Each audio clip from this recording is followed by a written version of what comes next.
अजित पवारांनी पुन्हा एकदा भाजप सरकारवर टीकेचे आस उडवलेले आहेत। 19 तारीख आली तरी अजून पावसाचा पत्ता नाही। या सरकारचा पायगुणच कसा आहे ते कळत नाही, अशी टीका यावेळी अजित पवारांनी केली आहे। त्याचवेळी गिरीश महाजन सारखे मंत्री 5-5 एकर जमीन निवडणूक प्रतिज्ञापत्रात दाखवत नाहीत, एवढे कसे हे बहादूर मंत्री आहेत, असाही टोला त्यांनी लगावलाय। 3 जूनला म्हणजे गोव्याला पाऊस येणार आणि 4 जूनला म्हणजे कोकणात आला। आज तारीख 19 आहे, अजून पावसाचा पत्ता नाही। सगळ्यांचे अंदाज चुकतात। काय यांचा पायगुणच कसला तेच मला काही कळत नाही।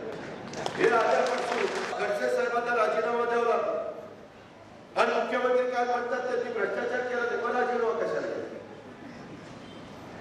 चिठ्ठीमध्ये म्हणजे भ्रष्टाचार झाला नाही, मग जो कोर्टामध्ये केस दाखल झाली ती कशामुळे झाली? डिग्री घोटाळ्यामध्ये काय झालं? महापुरुषांचे फोटो विकत घेण्यामध्ये काय झालं? तूर घोटाळा कसा झाला? तुरीचा डाळीचा दर 200 रुपयाच्या पुढे गेला की नाही? त्या गिरीश महाजनांनी तर 5 एकर जमीन घेतली, ऍफिडेव्हिट मध्ये लिहिलीच नाही, म्हणजे ती माझ्या लक्षातच राहिली। 5-5 एकर जमिनी तुम्हाला ऍफिडेव्हिट मध्ये त्यांच्या लक्षात राहत नाही, एवढे तुम्ही भारतात मंत्री झाला।